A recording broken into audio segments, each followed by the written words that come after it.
Hello. ന് നന്ദി. നിങ്ങളുടെ കോൾ ഞങ്ങൾക്ക് വിലയേറിയതാണ്. ദയവായി.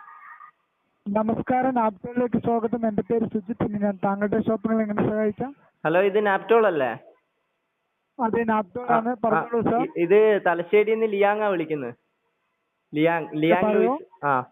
അപ്പോ ഇതില് എന്തോ ഓഫർ ഉണ്ട്, മറ്റേ എന്തെല്ലോ സമ്മാനെല്ലാം അടിക്കുന്നുണ്ട് എന്ന് കേട്ട്. ഉള്ള തന്നെയാ അത്? അതെ അതെ സാർ, ഇത് ഓർഡർ ചെയ്യുന്നവർക്കുള്ള ഒരു ഓഫറാണ് സാർ. അങ്ങനല്ല, ഇതില് മറ്റേ എന്തോ 20,000 രൂപ അങ്ങനെ അടിച്ചെന്നെല്ലാം കേൾക്കുന്നുണ്ട് ഓരോരുത്തരെ വിളിച്ചിട്ട്. അതെ, ഇതിന് മുന്നേ ഓർഡർ ചെയ്ത കസ്റ്റമറാണ് സാർ. ഓർഡർ ചെയ്ത അല്ലേ? അപ്പൊ എനിക്ക് അടിച്ചിനാ? ഇപ്പൊ അടിച്ചാ? സാറിന് അടിച്ചിട്ടുണ്ടോ സാർ? ഇതിന് മുന്നേ ഓർഡർ ചെയ്തിട്ടുണ്ടോ? ഇതിന് മുമ്പ് ഞാൻ വേറൊരു സാധനം ഓർഡർ ചെയ്തായിരുന്നു, പക്ഷെ അതിലൊന്നും അടിച്ചിട്ടില്ല. ഞാൻ ഇങ്ങനെ കുറേ ആയി വിളിക്കുന്നു, പക്ഷെ എനിക്കൊന്നും അടിക്കുന്നില്ലല്ലോ. ഓക്കെ സാർ, ഏത് നമ്പറിലാണ് സാർ ഇതിന് മുന്നേ ഓർഡർ ചെയ്തത്? ഇതിന് മുമ്പ് വേറെ നമ്പറിലാണ് ഓർഡർ ചെയ്തത്. സാറിന്റെ ഫോൺ നമ്പർ വരുന്നോട്ടെ. ഒരു സെക്കൻഡേ. അത് മറ്റേ ജിയോന്റെ ഇതാ. നമ്പർ പറയോ? എന്റെ നമ്പർ ഏതാ വിളി? അന്ന് ആരുടെ ഇതിലാ വിളിച്ചേ? ഞാൻ പറഞ്ഞില്ല. നമ്പർ എത്രയാ? 9544. ഹലോ, 9544 190 111.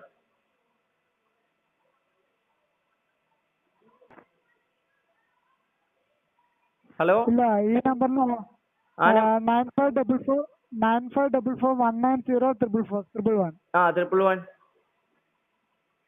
ഇല്ല സാർ, ഈ നമ്പറിൽ ഇവിടെ നിന്ന് ഓർഡർ ചെയ്തിട്ടില്ല. ആ നമ്പറിൽ ഓർഡർ ചെയ്തിട്ടില്ലേ? അല്ല. അയ്യോ, ആ നമ്പറിൽ തന്നെയല്ലേ? ആ നമ്പറിൽ തന്നെ ആണെന്ന് തോന്നുന്നല്ലോ. മറ്റേ വേറെ ഒന്ന് അയച്ചിനല്ലേ ഇങ്ങോട്ട്? അല്ല, ഇവിടെ മറ്റേ അല്ല, ഞാൻ പറയുന്നേ മറ്റേ ഇവിടെ മറ്റേ സ്കൂട്ടിയും മറ്റേ 20,000 രൂപ നാപ്റ്റോൾ ക്യാഷും ഉണ്ട്, പിന്നെ ഒരു ഫ്രിഡ്ജും കാണുന്നുണ്ട്. ഇത് 20,000 രൂപ എനിക്ക് അടിക്കോ? ഞാൻ ഒരു കാര്യം ചെയ്യട്ടെ. ഇത് ഇപ്പൊ ഞാൻ ഇനി വിളിച്ചിട്ടുണ്ടെങ്കിൽ നിങ്ങളെ തന്നെ കിട്ടുക. നിങ്ങളുടെ പേരെന്നാ പറഞ്ഞേ? എന്റെ പേര് സുജിത്ത്. ഇനിയിപ്പോ ഞാൻ കട്ടാക്കിട്ട് വിളിച്ചാൽ നിങ്ങളെ തന്നെ കിട്ടുക? അല്ലല്ല, വേറെ ആളല്ലേ കിട്ടുക? അപ്പൊ ഞാൻ കട്ടാക്കിട്ട് വിളിച്ചോണ്ട് നിന്നിട്ടുണ്ടെങ്കിൽ ചിലപ്പോ എനിക്ക് അടിച്ചാലോ? ഞാൻ അങ്ങനെ ചെയ്യട്ടെ സാർ? അങ്ങനെ വെറുതെ വിളിച്ചാൽ കിട്ടില്ല സാർ. പിന്നെ വെറുതെ വിളിച്ചാൽ കിട്ടല്ലോ. നിങ്ങൾ എന്തിനാ അപ്പൊ ഇങ്ങനെ പറയുന്നത്? എനിക്ക് എങ്ങനെയെങ്കിലും, നിങ്ങളിപ്പോ 20,000 രൂപ അവിടെ കിട്ടുന്നല്ലേ പറയുന്നേ? നമുക്ക് ഒരു അഡ്ജസ്റ്റ്മെന്റ് ചെയ്യാം. നിങ്ങൾക്ക് 10,000 തരാം, എനിക്ക് 10,000 തന്നാ മതി. Okay sir, okay. അപ്പൊ സാറിനൊരു 990 രൂപ തരാം, ബാക്കി ഞാൻ എടുത്തോളാം. എന്തോ? സാറിനൊരു 990 രൂപ തരാം സാർ. 999? എനിക്ക് എന്തായാലും അടിക്കുന്ന ഉറപ്പാണോ? സാറിന് ചിലപ്പോ ഇങ്ങനെ പോയാ നാട്ടുകാരെ തല്ലുകൊണ്ട് ചാകുന്നതായിരിക്കും. അയ്യോ, അങ്ങനെ പറയല്ലേ ചേട്ടാ. ഇതെന്താ ചേട്ടാ ഇത് ഇവിടെ അടിച്ചെന്ന്